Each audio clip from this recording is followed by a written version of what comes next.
Hello friends, आप सभी का स्वागत है इस वीडियो में। तो फ्रेंड्स बात करेंगे क्रिप्टो मार्केट न्यूज़ के ऊपर में। तो चलो फ्रेंड्स सबसे पहले देखते हैं मार्केट के सेंटीमेंट को। तो यहाँ पर फ्रेंड्स देखो, फियर एंड ग्रीड इंडेक्स जो मीटर है आज के दिन आपको 22 पर देखने को मिल रही है। वहीं कल की बात करें तो कल फ्रेंड्स यही मीटर आपको 24 पर था। मतलब कि थोड़ा बहुत जो सेंटीमेंट है वो मतलब फियर जो है मार्केट में थोड़ा सा इंक्रीज हुआ है। तो चलो फ्रेंड्स अब बात करते हैं अभी करंट टाइम पर मार्केट की सिचुएशन क्या है। उसके बाद से जो भी बड़े न्यूज़ होंगे उसे हम लोग कवर करते चलेंगे। तो फ्रेंड्स बात करते हैं ओवरऑल मार्केट कैप की। तो आप यहाँ पर देखो 844 बिलियन डॉलर कल जितना था उसी के आसपास में देखने को मिल रही है। बस यहाँ पे फ़र्क है कि कल आपको मार्केट डाउन देखने को मिल रहा था, आज यहाँ पे 4% का ग्रोथ देखने को मिल रहा है। ट्रेंडिंग कॉइन की बात करें तो यहाँ पर देखो सोलाना 3 नंबर पे 10% के साथ ग्रोथ कर रहा है। सीरम यहाँ पे है आपको 52% के ग्रोथ के साथ। और वहीं FTX टोकन हमेशा पिछले कई दिनों से ट्रेंड में 1 नंबर पर ही रहता है। तो यहाँ पर आप देखो लगभग 8.5% से अभी भी डाउन चल रहा है। तो फ्रेंड्स सबसे पहले वाले न्यूज़ के ऊपर में अगर हम लोग बात करें तो यहाँ पर देखो जो रॉयल बहामास पुलिस फोर्स है उसने क्या किया, तो उसने रिवील किया है कि FTX जो है उसके ऊपर में इन्वेस्टिगेशन हो रही है क्रिमिनल मिसकंडक्ट को लेकर। तो फ्रेंड्स अब यहाँ पे थोड़ा सा नीचे है तो यहाँ पे पिक्चर में आप देख सकते हो ये एक पुलिस स्टेशन है जो इसका नाम है रॉयल बहामास पुलिस स्टेशन, जो कि उसी एरिया से बिलोंग करता है जिस एरिया से FTX के CEO बिलोंग करते हैं। तो फ्रेंड्स फटाफट से हम नीचे आते हैं तो यहाँ पर देखो बोला जा रहा है कि जो फाइनेंशियल इन्वेस्टिगेटर्स की एक टीम है वो करेंटली क्या कर रही है, तो इन्वेस्टिगेट कर रही है जो आपको क्रिप्टो एक्सचेंज FTX के साथ जो भी चीज़ें हुई हैं उसके ऊपर में। साथ ही साथ जो रॉयल बहामास पुलिस फोर्स है उन्होंने कहा एक स्टेटमेंट में, जिसको कि उन्होंने संडे के दिन शेयर किया था, the police noted that the financial investigators were searching to see if any criminal misconduct occurred. अब यहाँ पे पुलिस ने ही फाइनेंशियल मतलब ये चीज़ें कही कि जो फाइनेंशियल इन्वेस्टिगेटर्स की टीम है या जो वो लोग हैं वो सर्च कर रहे थे कि क्या किसी भी प्रकार का जो क्रिमिनल मिसकंडक्ट होता है या हुआ है कि नहीं FTX के साथ में या FTX वालों के। तो इसी के बारे में ये लोग इन्वेस्टिगेशन जो है कर रहे हैं। तो चलो फ्रेंड्स हम नीचे आएंगे तो इसी के बारे में डिटेल्स आपको देखने को मिलेगी जो कि हम लोग नहीं देखेंगे। तो फ्रेंड्स यहाँ पर देखो आपको जो ये न्यूज़ है बैंक ऑफ रसिया की तरफ से है। यहाँ पर है कि बैंक ऑफ रसिया ने क्या किया, तो sets out to regulate digital asset taxation. जो डिजिटल एसेट टैक्सेशन है उसको रेगुलेट करने की बात करता है, लेकिन यहाँ पे अभी भी क्रिप्टो को अपोज करता है। तो किस चीज़ के लिए अपोज करता है, तो चलो फ्रेंड्स थोड़ा सा नीचे आएंगे तो यहाँ पर देखो बोला जा रहा है कि जो सेंट्रल बैंक है रसिया की वो सपोर्ट करता है डेवलपमेंट जो है आपको डिजिटल फाइनेंशियल एसेट की, उसको वो सपोर्ट करता है। लेकिन वो आपको क्रिप्टो पेमेंट्स को जो लीगलाइज करने की मैटर है या जो बात है उसको वो अपोज करता है। अब यहाँ पे नीचे बात करें तो यहाँ पे देखो जो मॉनेटरी अथॉरिटी है वो अभी वर्क कर रही है कि किस तरह से जो रेगुलेटरी प्रपोजल्स है उसको हम लोग सबमिट कर सके पार्लियामेंट को इस साल के अंत तक। मतलब कि यहाँ पे वो लोग क्रिप्टो को रेगुलेट करने के बारे में बात करते हैं। रेगुलेट करने में उनको कोई दिक्कत नहीं है, सिर्फ क्रिप्टो पेमेंट्स को लीगलाइज करने में उनको दिक्कत है। तो फ्रेंड्स यहाँ पर देखो जो क्रैकेन के CEO हैं उन्होंने यहाँ पे डिस्कस किया जो FTX की फेल्यूर है उसके प्रभाव को लेकर।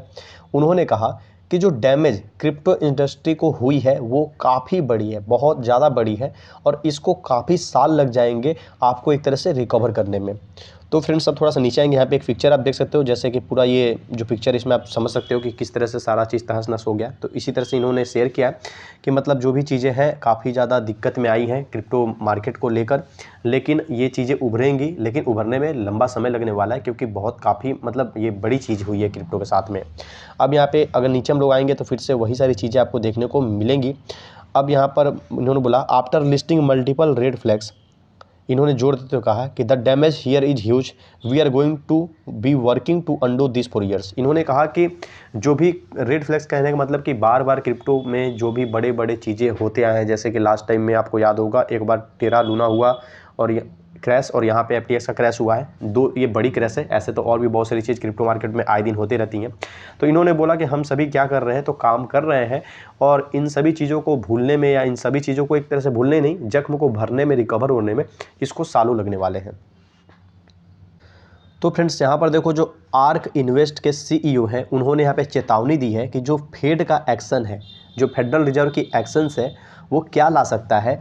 तो 1929 के जैसे जो ग्रेट डिप्रेशन थी, मतलब 1929 के समय में बहुत ज़्यादा जो है मंदी आई थी, मतलब उस टाइम इन्फ्लेशन वगैरह या जो भी इकोनॉमिकल क्राइसिस समझ लो, ये बहुत स्थिति दयनीय हो गई थी।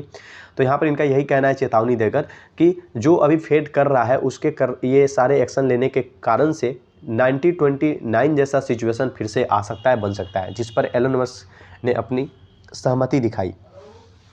तो फ्रेंड्स अब थोड़ा नीचे आएंगे। अब यहाँ पे देखो तो यहाँ पर जो इन्वेस्टमेंट आपको मैनेजमेंट फर्म है आर्क इन्वेस्ट, इसी के सीईओ ने ये बातें कही हैं। अब थोड़ा और नीचे आएंगे तो यहाँ पर देखो इन्होंने बोला the current economic setup will be similar to 1929, कि अभी की जो इकोनॉमिक सेटअप है ये 1929 जैसी ही होगी जैसे कि ये सारी चीज़ें अभी होती जा रही हैं। अब इस पे जो टेस्ला के सीईओ और ट्विटर के चीफ एलन मस्क हैं, इन्होंने भी सहमति दिखाई, एग्री इन्होंने भी किया है। अब नीचे आएंगे तो इसी के बारे में बहुत सारी चीज़ें यहाँ पे देखने को मिल रही है। अब यहाँ पर देखो कैसे इन्होंने एग्री किया है, तो यहाँ पर देखो कैथी वुड ने एक ट्वीट किया है और इसी ट्वीट के रिप्लाई के तौर पे इन्होंने यहाँ पे रिप्लाई करते हुए बोला है एग्जैक्टली, कि मतलब हाँ आपने जो कहा वैसा होगा। तो चलो फ्रेंड्स अब बढ़ते हैं अगले न्यूज़ के लिए। तो फ्रेंड्स यहाँ पर देखो जो विवादित रिपोर्ट है वो एमर्ज हो रहे हैं, मतलब वो बाहर निकल कर आ रहे हैं कि जो शेख है उसने क्या किया है, तो वो हेल्प कर रहा है आपको, जो दिवालिया क्रिप्टो एक्सचेंज FTX है उसको हेल्प कर रहा है, जो लीगल लूप होल्स होते हैं, मतलब जो लीगल प्रोसीजर्स होते हैं उनसे बचाने की कोशिश कर रहा है। भाई इसमें कितनी सच्चाई है ये नहीं पता, लेकिन इस तरह की खबर जो है वो बढ़ रही है, इस तरह की खबर जो है बाहर निकल रही है। तो फ्रेंड्स अब यहाँ पे डिटेल्स में आते हैं। तो यहाँ पर देखो US की सिक्योरिटीज एंड एक्सचेंज कमीशन, जिसको कि आप सेक कहते हो, तो कथित तौर पे इस तरह की चीज़ें आती हैं कि met with crypto exchange FTX and former CEO Sam Bankman Fried several times before the crypto firm filed for bankruptcy. तो यहाँ पर ये कहना है कि शेख जो है उसने क्रिप्टो एक्सचेंज FTX के जो फॉर्मर CEO, जैसा कि फॉर्मर CEO बार बार इसलिए लिखा जा रहा है कि इन्होंने 2-3 रोज पहले जो CEO की पद थी उससे रिजाइन कर दिया है। अब आपको FTX के CEO कोई और है, ये अब फॉर्मर CEO है, एक्स CEO है। तो इनके साथ जो अभी बैंक्रप्सी इन्होंने फाइल किया है, बैंक्रप्सी फाइल करने से पहले कई बार जो शेख है उसने मुलाकात की है, इसीलिए इस तरह की चीज़ें जो है, इस तरह की जो अफवाहें हैं या फिर क्या सच्चाई है क्या खबर है, इस तरह की चीज़ें मतलब जोर पकड़ रही हैं। अब यहाँ पे शेख के चेयरमैन गैरी जेंसलर ने बोला कि was rumoured to be helping FTX with legal loopholes, कि ये सभी अफवाहें फैलाई जा रही हैं या अफवाहें थी कि मैंने FTX को लीगल प्रोसीजर से बचने के लिए हेल्प किया है, जबकि एक नई रिपोर्ट इंडिकेट करती है कंट्राडिक्टिंग व्यू पॉइंट, मतलब जो नई रिपोर्ट निकल कर आ रही है कि इन्होंने शेख ने हेल्प किया है इनको लीगल लूपहोल से बचने के लिए, तो वो कंट्राडिक्ट करती है व्यू पॉइंट को, मतलब इन्होंने जो जवाब दिया कि नहीं ऐसा कुछ नहीं है, बाकी जो चीज़ों का कहना है कि नहीं ऐसा ही है, ये दोनों ही एक दूसरे पे कंट्राडिक्ट करती है। अब ये कितनी सच्चाई है ये टाइम टू टाइम मैटर करता है, मतलब समय के साथ ये चीज़ें क्लियर होंगी या मे भी नहीं भी हों।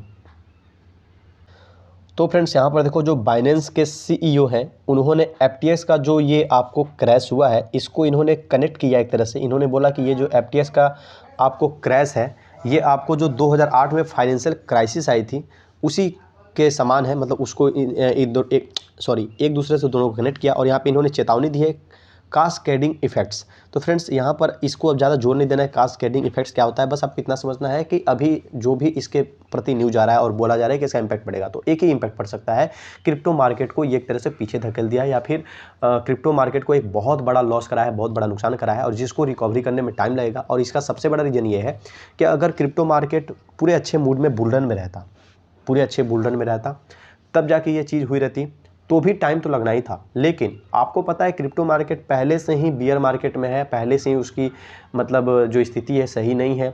एक तो आपको लूना का क्रैश हुआ था, उसके बाद से अलग अलग कंट्री, इंडिया में टैक्स वाली चीज़ आ गई, बाकी अदर कंट्री में कभी कुछ मतलब इसको लेकर हमेशा कुछ कुछ होता ही रह रहा है। उसमें ये बहुत बड़ी मतलब चीज़ क्रैश हो गई, फिर से FTX एक्सचेंज ही जो है पूरी। तो इस तरह से बहुत सारी जो चीज़ें हैं, अगर आप पहले से ही आपको चोट लगा हुआ है और उसमें बार बार आपको चोट लगते जाएगा तो आप कमज़ोर होगे और भी बहुत ज़्यादा रिकवरी में आपको टाइम लगेगी। तो सेम इसी तरह से है कि क्रिप्टो मार्केट पहले से ही हेल्दी जोन में था नहीं, पहले से ही ये जख्मी था और उसमें इसको बार बार चोट लग रहा है, तो इसलिए अब इसको फिर से खड़ा होने में लंबा टाइम लगेगा। ये आपको भी मानना होगा कि खड़ा तो होगा पर टाइम ज़रूर लगेगा। तो फ्रेंड्स यहाँ पर अब देखो जो बाइनेंस के CEO हैं चेंगपेंग जाओ, इन्होंने यहाँ पे कंपेयर किया FTX के कोलैप्स को 2008 की जो फाइनेंशियल क्राइसिस आई थी उससे। यहाँ पर इन्होंने जोर देते हुए बोला कि जो लॉट ऑफ कंज्यूमर कॉन्फिडेंस है वो सेकेंड, मतलब जो कंज्यूमर कॉन्फिडेंस होते हैं बहुत सारे वो सब क्या है, हिल गए हैं एक तरह से।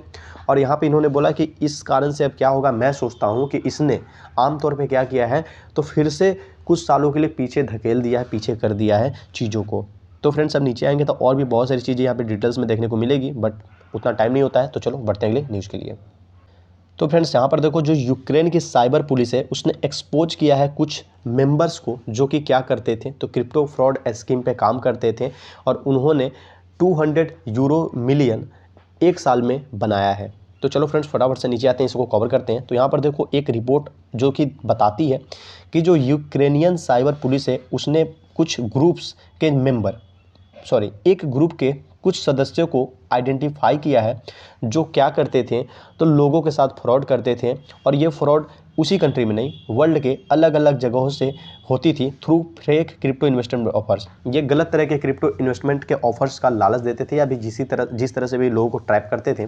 और उसके बाद से अब यहाँ पे देखो, जो क्रिमिनल ऑर्गेनाइजेशन है उसने मेंटेन किया कुछ ऑफिसेज और यहाँ पे कुछ कस्टमर सर्विस सेंटर्स को, और इसके बाद से with thousands of employees in number of European countries.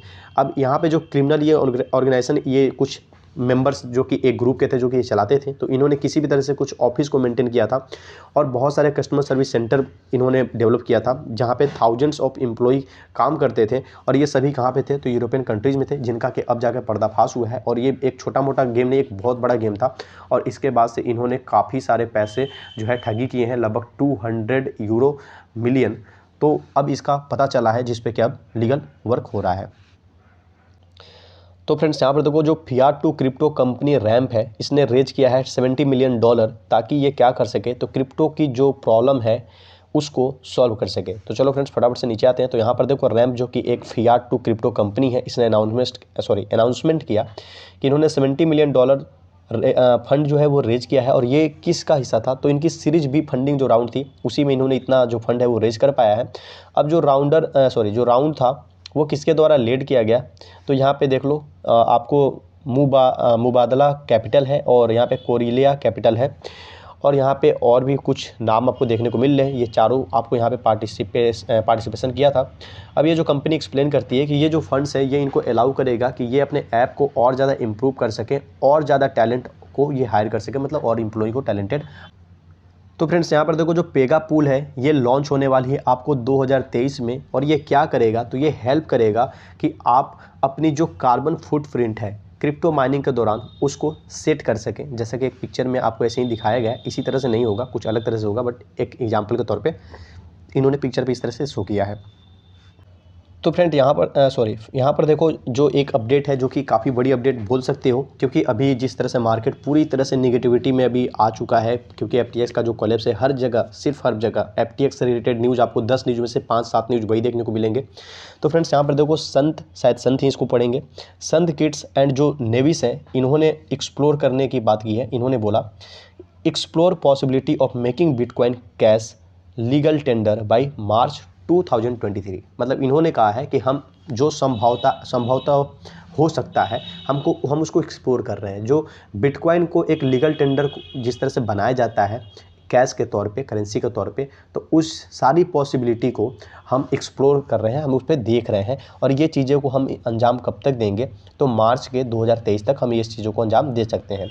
अब यहाँ पे फिर से ये लाइन तो ऐसे ही है। हम नीचे आते हैं, तो ये जो स्टेटमेंट है किसके द्वारा दी गई है, तो संत किड्स और जो नेविस के प्राइम मिनिस्टर हैं आपको टेरेंस ड्रू, जो कि क्या है, तो बिटकॉइन कैश 2022 कॉन्फ्रेंस जो कि इनकी कंट्री में हुई थी उसके पार्ट है, उसके एक तरह से भाग है। इन्होंने ही डिक्लेयर किया कि जो बिटकॉइन कैश माइनिंग है, बिटकॉइन जो कैश माइनिंग की एक्टिविटीज़ है, will also be explored in the same way. जो बिटकॉइन कैश माइनिंग की एक्टिविटीज़ है उसको भी हम क्या करेंगे, तो एक्सप्लोर करेंगे। और साथ ही साथ इन्होंने ही बोला कि मार्च 2023 तक हम जो है लीगल टेंडर बनाने के ऊपर में पूरी तरह से काम कर रहे हैं। किसको, तो BTC को। तो फ्रेंड्स अभी के लिए इतना रहने देते हैं। फटाफट से इस वीडियो को लाइक करो और चैनल पर नए हो तो सब्सक्राइब करो। मिलते हैं अपने नेक्स्ट वीडियो में।